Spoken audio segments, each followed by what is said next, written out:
what will you do to try to bring the youth and the teens and get them involved into the masjid? What would I do to bring youth together? Again, I'm not speaking business language. I'm talking in the light of Iman. I'm really sharing this in the light of the need. Any sincere person in America cries about youth, my son, my daughter. Some of them have run away from home. What am I going to do? As a khatib, imam and khatib, student of scholars, I'm just a student of scholars, but imam and khatib, I have seen that, yes, we give motivational talks, right? And we talk about youth, the Quran and Sunnah, but that alone is not enough. This is what I would do. One, I will seek audience for a meeting with youths separately. Secondly, I will introduce a survey. But this survey will not be conducted by elders. I will appoint some youths to conduct that survey.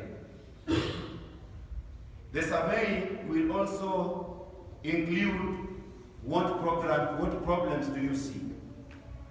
What do you think can be done? Suppose you're in leadership as a youth, what can you do? So once I go with this, I'm very sure that when we meet with youths again, what I will do is I will then establish a sub-committee amongst youths to deal with youth affairs in the community. Under my supervision and leadership, we will then come up with programs, and if we start implementing those programs right in the masjid and outside, I'm very sure that slowly we will get our youths back. Programs that will attract them around the masjid, programs that will make them feel belonging, programs that will make them feel that they're the future leaders of the Ummah.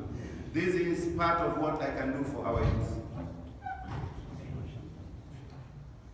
Inshallah. Can you define in the roles, the duties and roles of an imam in a masjid in America, living in the land of the U.S.? I think you had mentioned it's different from where people are coming from. The role of an imam in America is different from the role of an imam in my village. It's almost the same, but it differs. Given the nature of life that we are living, given the environment in which we are living in, it's different. So number one, as I said, it's not all about salah. I will lead salah, that is part of imam, right? Start from salah. I will give khutbah, but even my khutbah, I will make sure that, one, I address youths every now and then. Two, I will make sure that my khutbah is geared towards guiding youths. Number three, what this imam should do, he has to encourage youth to the extent that they can lead salah and even give khutbah. The role of imam in America is different because of problems, nature of problems that we are going through, and so he has to be in and out. In some communities, for example, you have a qadi, there is a mahkama. Qadi is a qadi. Imam doesn't need to do that work. In America, if you are an imam, you will find yourself almost everything. People come to you, they think, even if you are not, they think that you are a mufti and you are not. People come to you as a qadi, to reconcile between people. People come to you with their family problems. People come to you, my daughter has run away from home. My son has done this and that. And so this will take imam to go to another level. A level of, number one, guidance and counseling.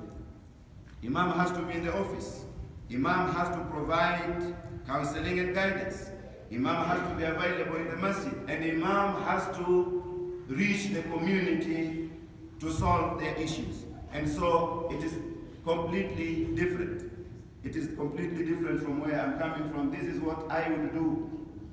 if I am here. I will be in the masjid, I will be in the office, I will provide guidance and counseling, and I will also reach the community if possible in their homes.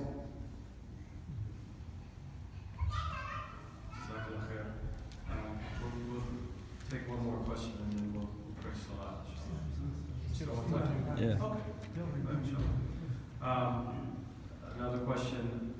Are you affiliated in any group or organizations? Al-Qaeda, no.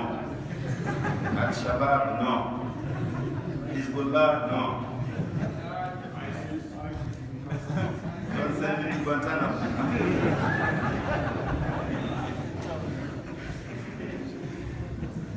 Rasul sallallahu alayhi wa sallam told them, "Taraktukum ma in tamassaktum bihima lan tadillu." Yani, aw kama qala. I've left you with Quran and Sunnah. If you follow them, you will never go astray. Many ayat in Quran, وَأَطِيعُوا اللَّهَ وَأَطِيعُوا الرَّسُولَ. In Surah An-Nisa, chapter 4, ayat number 59, Allah subhanahu wa ta'ala says, يَا أَيُّهَا الَّذِينَ آمَنُوا أَطِيعُوا اللَّهَ وَأَطِيعُوا الرَّسُولَ وَأُولِي الْأَمْرِ فَإِنْ تَنَازَعْتُمْ فِي شَيْءٍ فَرُدُّوهُ إِلَى اللَّهِ وَالرَّسُولِ إِن كُنتُمْ تُؤْمِنُونَ بِاللَّهِ وَالْيَوْمِ الْآخِرِ. My madhab is Quran and Sunnah. My madhab is Quran and Sunnah. I'm not affiliated to labels. I'm not affiliated to labels. My first reference is Quran. My second reference is Sunnah. And I follow righteous predecessors from Sahaba, Ridwanullahi alayhim, 3 generations. And then I come down to Ai-Imma of Sunnah in the light of Quran and Sunnah. That is my madhab.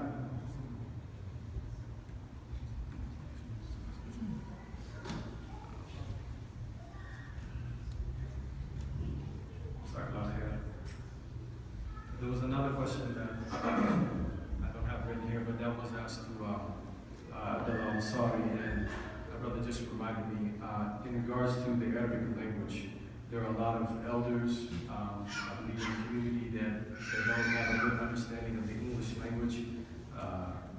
In your khutbah, could you speak or carry it in Arabic, or if you can explain that? You know, half and half if you're able to do that. Inshallah. Inshallah. We can try that, inshallah. Inshallah.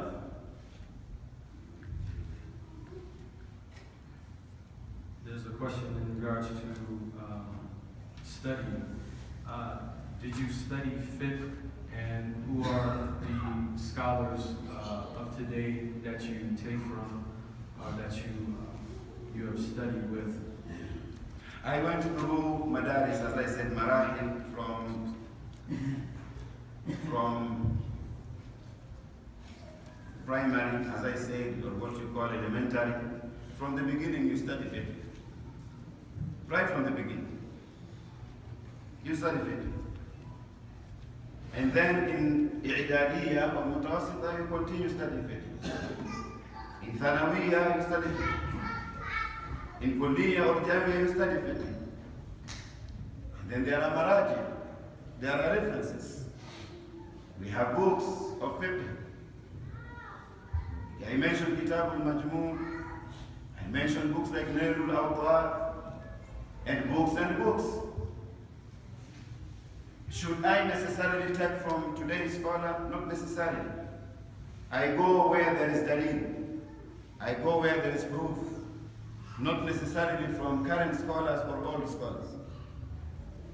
And so now, I know that there are scholars in Iraq. I know that there are scholars in Pakistan. I know that there are ulama in Palestine. I know that there are scholars who are not even known. There are scholars in Saudi. Some of them have passed away, and so I take my dalil where there is dalil, without saying that necessarily from the current scholars, but if there are current issues, I will definitely refer to current scholars, because they deal with muqtada al-hal, they deal with current affairs, so I will do that. I read from Sheikh Albani, from the books of Irwa al-Ghalil, among others. Of course, on Salah, Sifatul Salah is well known. Among other books I read from Ibn Qayyim al-Jawzi, from Zad al-Ma'ad, Ar-Ruh, among other books I read, yani. Not necessarily on fiqh, but I do read from Mashayikh. Yani Muhammad ibn Abdul Wahhab, I read from him. I read from Ibn Taymiyyah, among other Mashayikh.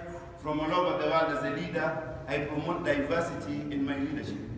Without saying that I take my fatwa only from Pakistan or only from Egypt, I don't do that. Where there is proof, I take from there if it is beneficial and accepted by the community.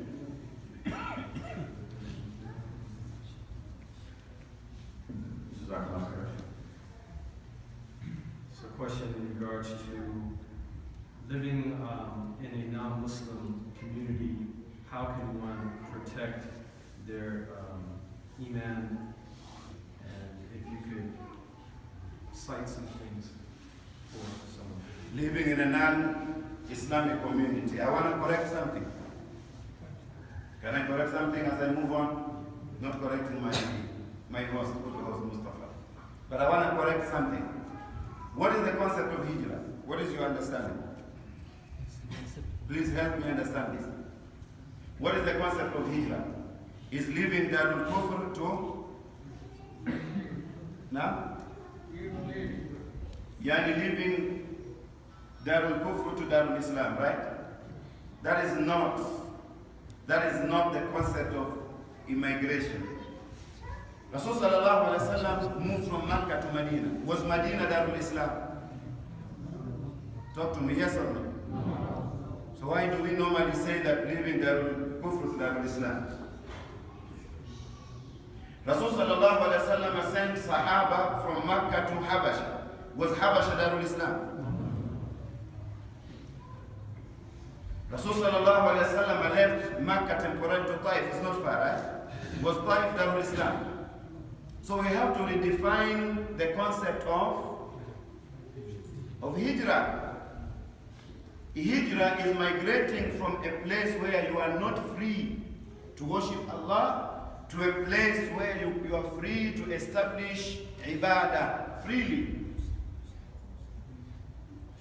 So I know there are different opinions, but that is not my opinion. There are people who say that all of us should leave America because it is Darul Kufr.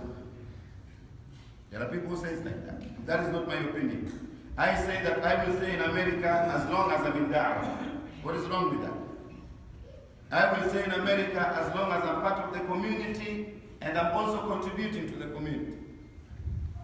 So living in a number one, the first thing that you should do, you should affiliate yourself with the community. You should be part of the community. Rasul sallallahu alaihi wasallam said, فَعَلَيْكُمْ بِالْجَمَاعَةِ فَعَلَيْكُمْ بِالْجَمَاعَةِ. That is my first advice.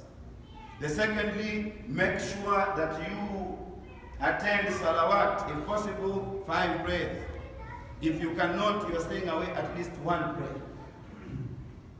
Number 3, I will protect my family. Allah subhanahu wa ta'ala says, "Qu anfusakum wa ahlikum nara." I will make sure that I send my kids to the masjid or to the Islamic school. Masjid for Islamic lessons, but I will also support the concept of having Islamic school integrated. Integrated. Not a school with some Islamic, no. Not an Islamic with some Islamic, but a school which is Islamized. It may start slowly, but I know that after some time, it can be integrated. Start from somewhere to, I will do that. I will encourage people to bring their kids to study, they themselves to study, to bring their family in this environment, and also I will encourage them to send and enroll their kids in Islamic school and support that. I will understand both parts of Sharia. How? Whenever Rasul sallallahu alaihi wasallam was in a position of choosing between 2 things, what did he choose? The easy one. This is good and this is good. But Rasul sallallahu alaihi wasallam chose the easy one. I will also use that to nurture my family. I will be harsh where I have to be